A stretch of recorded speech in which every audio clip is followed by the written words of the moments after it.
रियासी में एक बड़ा आतंकी हमला हुआ है जहां पर आतंकियों ने निशाना बनाया है एक बस को जिसमें श्रद्धालु थे और उसमें 9 लोगों की मौत हो चुकी है और 40 से ज्यादा लोग जो है वो जख्मी हुए हैं और 3 अलग अलग हॉस्पिटल्स में उनका इलाज चल रहा है। लेकिन आखिर इस तरह का हमला फिर एक बार जम्मू रीजन में क्यों हुआ, इसी सवाल का जवाब जानने के लिए आज हम बात कर रहे हैं। हमारे साथ दो मेरे सहयोगी हैं, संदीप बोल जो कि डिफेंस मिनिस्ट्री देखते हैं और शंकर आनंद जो कि एनआईए और पैरामिलिट्री फोर्सेस देखते हैं। सबसे पहले शंकर, आपसे समझना चाहेंगे, जो खबरें फिलहाल आ रही हैं कि एनआईए को इस पूरे हमले की जांच सौंपी जाएगी और एनआईए की टीम कल रात को रवाना भी हो चुकी है जम्मू से स्पॉट पर पहुंचने के लिए, तो क्या अपडेट्स आपके पास है शंकर? देखिए शैलेंद्र, जिस तरह से ये आतंकी घटना हुई है, इस मामले की अब तफ्तीश का जो जिम्मा है जल्द ही औपचारिक तौर पर जांच एजेंसी एनआईए को सौंपा जा सकता है। और इसके लिए जो कहा जा सकता है केंद्रीय गृह मंत्रालय का जो एक ऑर्डर का जो है वो इंतजार किया जा रहा है। लेकिन एनआईए के अधिकारी इस मामले में अब जम्मू कश्मीर के जो स्थानीय पुलिस अधिकारी हैं उसके संपर्क में आ चुके हैं और ग्राउंड की जो एक रियलिटी है, ग्राउंड पे किस तरह से वहां पर तमाम इनपुट्स जो है वो उसको इकट्ठा किया जा रहा है। और इसके साथ साथ जिस तरह से अब उस इलाके में छापेमारी की जा रही है, सर्च ऑपरेशन की कार्रवाई की जा रही है। लेकिन अब एनआईए को जब जिम्मा मिलेगा तो एनआईए को जो इन्वेस्टिगेशन का जो सबसे प्रमुख काम होगा कि किस आतंकी संगठन के द्वारा इस मामले को अंजाम दिया गया है। और जिस वक्त में कहा जा सकता है कि प्रधानमंत्री नरेंद्र मोदी शपथ ग्रहण कार्यक्रम में शामिल हुए थे, जिस तरह से राजधानी दिल्ली में रंग का एक महोत्सव था, उस रंग के महोत्सव में भंग डालने का जो एक प्रयास किया गया और कहीं न कहीं एक कहा जा सकता है कि अटेंशन पाने के लिए जिस तरह से आतंकी संगठनों के द्वारा इस कार्रवाई को अंजाम दिया गया, जिस तरह से कहा जा सकता है ये मामला जो है, आप निश्चित तौर पे इस मामले में चाहे जांच एजेंसी एनआईए की बात करें या केंद्रीय गृह मंत्रालय की बात करें, इस मामले पर एक कड़ी कार्रवाई को अंजाम दिया जाएगा। और बात करें इस मामले में जांच एजेंसी एनआईए के द्वारा इस मामले में शुरुआती तौर पर इन्वेस्टिगेशन किया जाएगा। लेकिन जो स्थानीय पुलिस के द्वारा जो तमाम इनपुट्स होंगे, जो तमाम उस इनपुट को भी यहाँ पर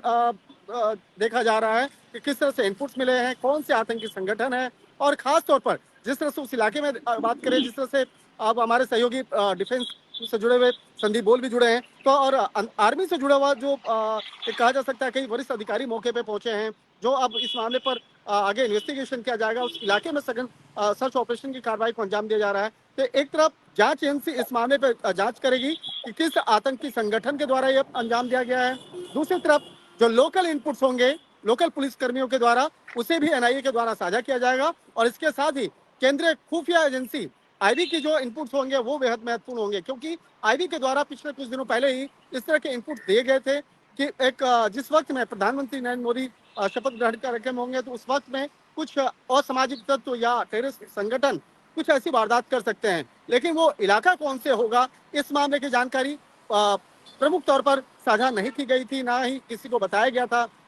तो कहा जा सकता है कि रंग का कार्यक्रम जरूर था राजधानी दिल्ली में, लेकिन उस रंग के कार्यक्रम को भंग करने का जो प्रयास वो इस आतंकी हमले के द्वारा किया गया। देखिए बिल्कुल शंकर, अभी तक जो खबर आ रही है उसके मुताबिक जो एसएसपी रियासी की तरफ से, मोहिता शर्मा की तरफ से जो बयान सामने आया उसमें कहा गया है कि जो आई विटनेसेस थे उस वक्त मौके पर, उनकी तरफ से कहा गया है कि वहां पर 2 आतंकी मौजूद थे।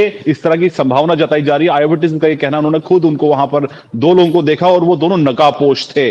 फिलहाल वहां पर कॉम्बिंग ऑपरेशन चल रहा है और 5 टीमें तैनात की गई हैं इस पूरे इलाके के चप्पे चप्पे को छानने के लिए। ड्रोन से भी नजर रखी जा रही है, हेलीकॉप्टर से भी नजर रखी जा रही है। और इसी बीच हमने ये भी देखा कि कल प्रधानमंत्री मोदी ने भी इस पूरे हालात का जायजा लिया है। उन्होंने जम्मू कश्मीर के उपराज्यपाल मनोज सिन्हा से बात भी की है और उन्होंने कहा है कि लगातार नजर बनाए रखें। खुद गृह मंत्री अमित शाह, जिन्होंने कल शपथ भी ली, उन्होंने भी कल इस बात को लेकर कहा है कि जो भी इसमें दोषी होगा उसे बख्शा नहीं जाएगा। लेकिन संदीप, आपसे समझना चाहेंगे कि कौन थे वो नकाबपोश और क्यों बार बार निशाना बना जाता है जम्मू रीजन को? हालांकि इससे पहले हम देखते रहे कि कश्मीर में टेररिज्म की जो एक्टिविटीज है वो बहुत तेज थी, लेकिन अब इसका जो फोकस है धीरे धीरे जम्मू शिफ्ट हो रहा है।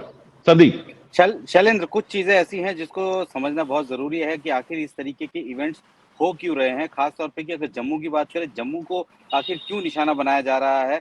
सबसे पहले तो कल का जो इवेंट हुआ है, कल का जो हादसा हुआ है, कल की जो घटना या कल जो बस पर हमला हुआ है, वो एक तरीके से एक मैसेज देने की कोशिश की गई है। अगले महीने जो है वो यात्रा शुरू होनी है अमरनाथ की, उससे पहले अगर किसी ऐसे यात्री बस पर कोई एक सॉफ्ट टारगेट पर वो अटैक करते हैं, तो ज़ाहिर-सी बात है कि डर का माहौल बनेगा। डर का माहौल इसीलिए बनेगा क्योंकि अभी तक अमूमन ये देखा गया है, जम्मू-कश्मीर की बात करें, सिर्फ़ कश्मीर की बात करें, तो कभी भी किसी भी ऐसे टूरिस्ट को अटैक नहीं किया गया, स्पेसिफिकली टूरिस्ट को अटैक नहीं किया गया क्योंकि वहाँ की इकोनॉमी टूरिज़्म पर बेस्ड है। इसीलिए कभी भी कोई भी आतंकी संगठन वहाँ पे किसी भी टूरिस्ट को अटैक नहीं करता। हालाँकि पिछले कुछ दिनों में इस तरह की घटनाएँ भी हुई हैं। लेकिन ये जो घटना हुई है, ये जो अटैक किया गया है, ये सिर्फ़ और सिर्फ़ ये मैसेज देने के लिए है कि सॉफ्ट टारगेट को किस तरीके से वो चुनकर उसको अटैक कर सकते हैं। हम लोगों अगर जम्मू जम्मू की बात करें, जम्मू का रीजन का अगर उसके टेरेन की बात करें, उसका टेरेन बिल्कुल अलग है कश्मीर के टेरेन से। कश्मीर एक बाउल टाइप में है जिसमें कि बहुत ज़्यादा जगह नहीं है। इस तरीके की कोई भी एक्टिविटी करके और वहाँ पे रिहाइश बहुत ज़्यादा है, तो किस तरीके की एक्टिविटी करके वहाँ से बच पाना आतंकी तंज़ीमों के, उन आतंकियों के लिए मुश्किल होता है। लेकिन जम्मू का रीजन ऐसा है जो कि बहुत बड़ा है और वहाँ का वेजिटेशन इस तरीके का है कि किसी भी तरीके की घटना को अंजाम देकर वो आसानी से छुप सकते हैं। तो एक सीधे तौर पर एक मैसेजिंग और शैलेंद्र दूसरी मैसेजिंग ये है, क्योंकि हम लोगों ने अभी लोकसभा चुनाव जो है वहाँ खत्म हुए, संपन्न हुए हैं।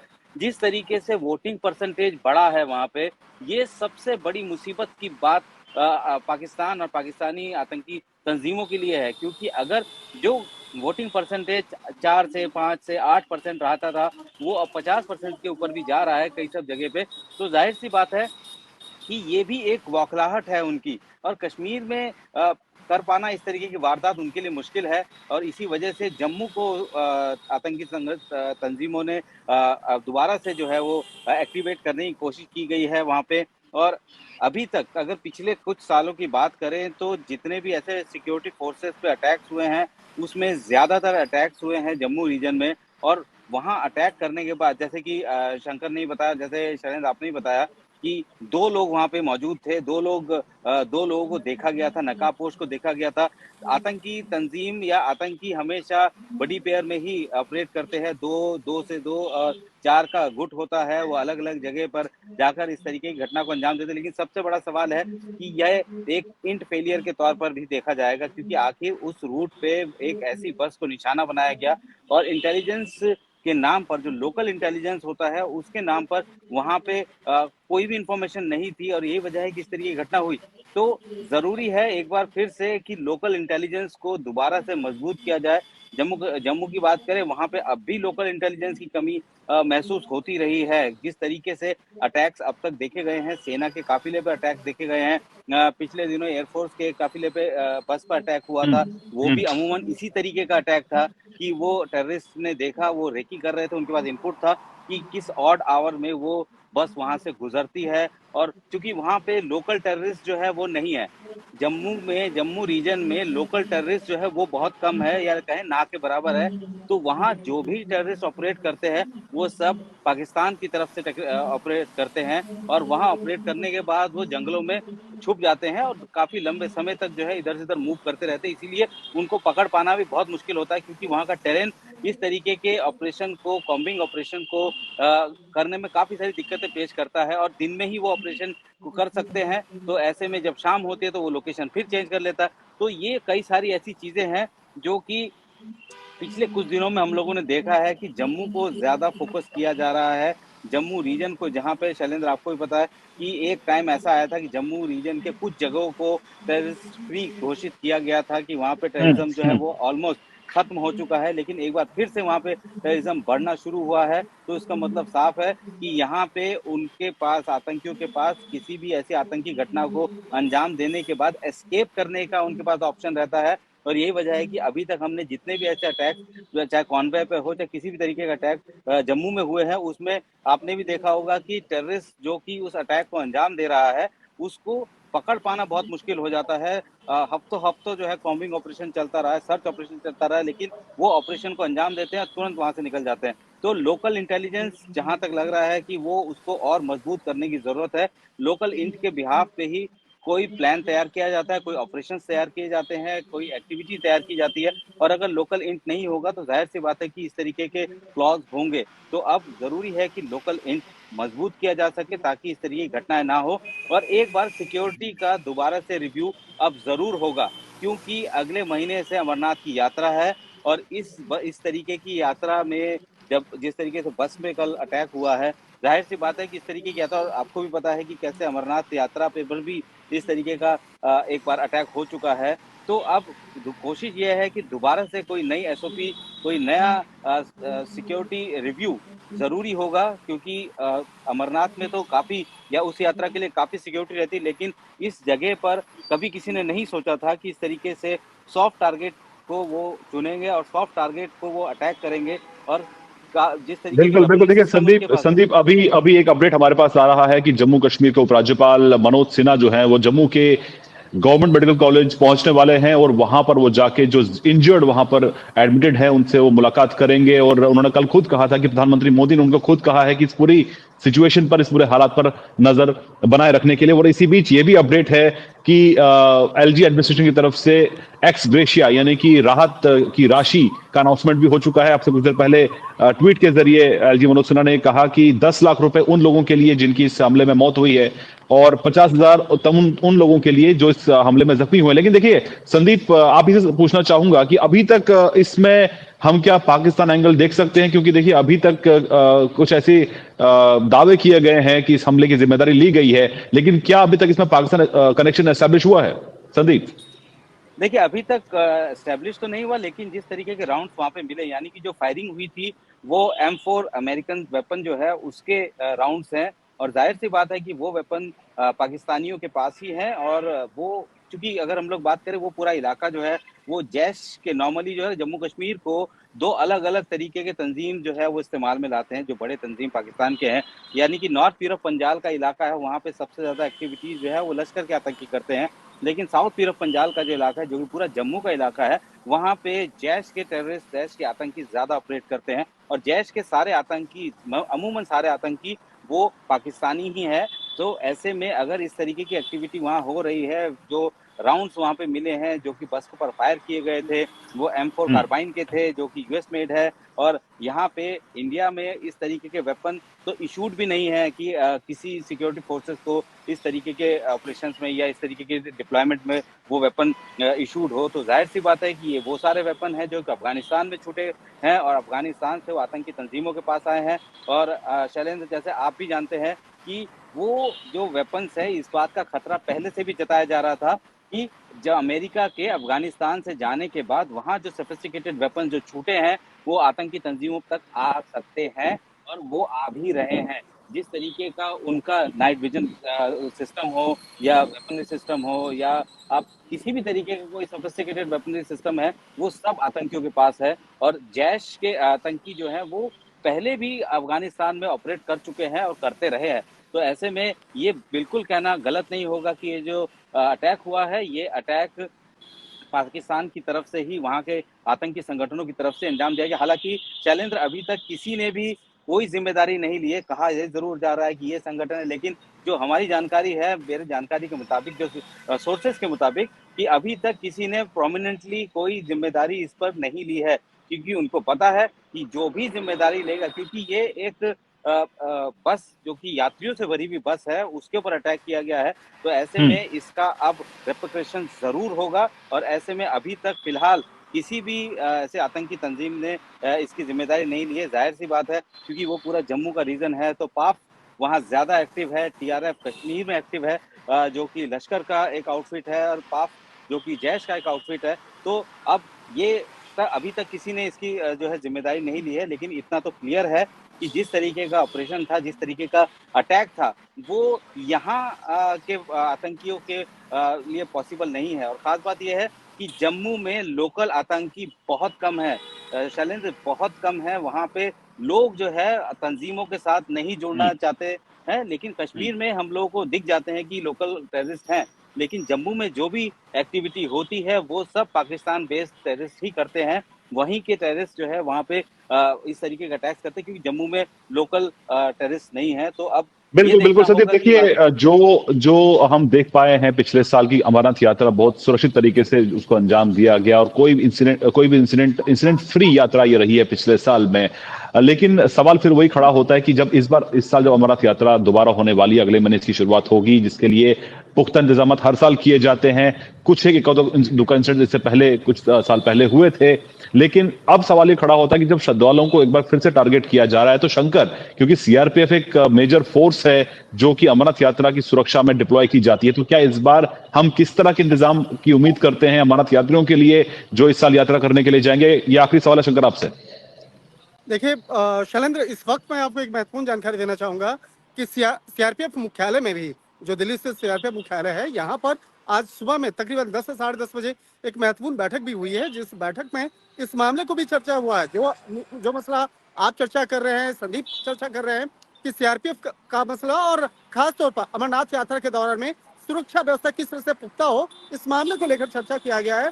तो इस बार जो तादाद है पिछले साल की अपेक्षा इस बार सीआरपीएफ की जो तादाद है वो बढ़ाया जाएगा, इसके साथ सीएपीएफ की तादाद बढ़ाई जाएगी, जिसमें कि सीआरपीएफ के साथ साथ आईटीबीपी एसएसबी के जवान भी उस अमरनाथ यात्रा के दौरान में तैनात रहेंगे। इसके साथ एक और मैं महत्वपूर्ण जानकारी साझा करना चाहूंगा कि जो केंद्रीय खुफिया एजेंसी आईबी है, उसके द्वारा एक और महत्वपूर्ण पॉइंट्स को आज खंगाला जा रहा है। जिस तरह से हमारे सूत्र बताते हैं कि इस बस में ज्यादातर पैसेंजर्स कहाँ के थे, जिस तरह से अभी तक जानकारी मिली है कि उत्तर प्रदेश के ज्यादा थे, तो इस मामले में एक विशेष हो सकता है कि ऐसा भी हो कि उन आतंकियों के द्वारा पहले से रेकी की गई कि इस बस में कहीं लोकल यात्री तो ज्यादा नहीं है, और अगर उत्तर प्रदेश के हैं या किसी अन्य राज्य के हैं तो वो कौन से राजस्थान के राज्य भी के हैं हैं। तो ये इस मामले पर जी। एक महत्वपूर्ण जानकारियों को इकट्ठा किया गया।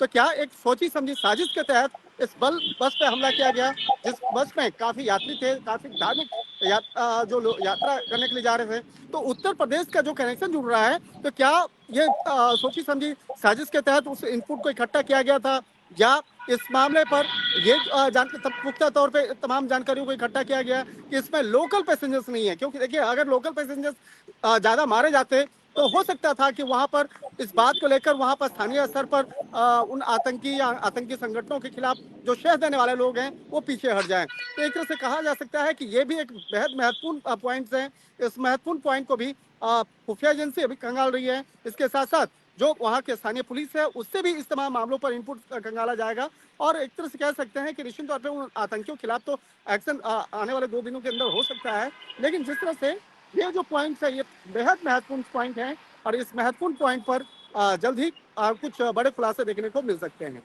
जी शैलेंद्र। शैलेंद्र बिल्कुल बिल्कुल शंकर। मैं हाँ इसमें कुछ संदीप, जोड़ना संदीप चाहूंगा। जोड़िए मैं इसमें जी। कुछ जोड़ना चाहूंगा क्योंकि अगर हम पूरे जम्मू कश्मीर की बात करें तो आतंकी जो जम्मू कश्मीर में ऑपरेट करते रहे हैं, उनको सबसे ज्यादा मजबूती मिलती थी वहाँ लोकल सपोर्ट जो मिलता था, ओजीडब्ल्यू और से जी। लोकल सपोर्ट की वजह से ही वहाँ पे उनको शय मिलती थी। लेकिन जब से वहाँ पे धारा 370 हटाई गई है, उसके बाद डेवलपमेंट नजर आने लगा है, लोग जो है वो सरकार की नीतियों के साथ जुड़ना शुरू हुए हैं, तो वहाँ पे जो लोकल सपोर्ट, क्योंकि कोई भी लोकल नहीं चाहता कहीं पे भी कि उसकी वजह से कोई इस तरह की घटना हो, तो लोकल सपोर्ट जम्मू कश्मीर में ऑलमोस्ट कश्मीर में बहुत कम हो गया है।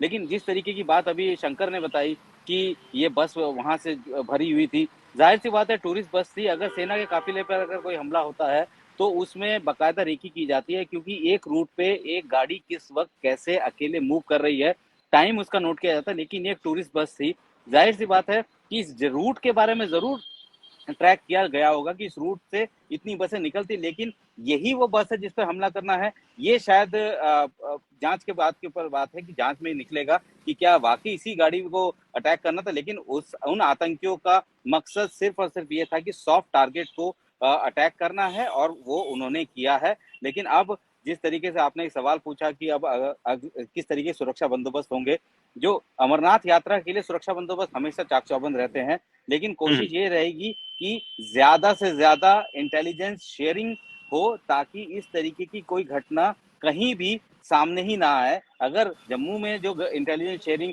की जो कमियां अगर हैं तो उसको दूर किया जाए, तो एक पूरा रिव्यू, सिक्योरिटी रिव्यू असेसमेंट होना बहुत जरूरी है, और उम्मीद जताई जा रही है कि ये हो भी रहा होगा। और चूंकि अगले महीने एक बड़ी यात्रा शुरू होने वाली है, तो हो सकता है कि उस यात्रा के जो सिक्योरिटी जो कंसर्न्स हैं उसको फिर दोबारा से रिव्यू किया जाए, और हो सकता है कि इस तरीके की कोई दोबारा कोई ऐसी घटना ना हो, उसको सुनिश्चित किया जाए और सुरक्षा चाक चौबंद की जाए।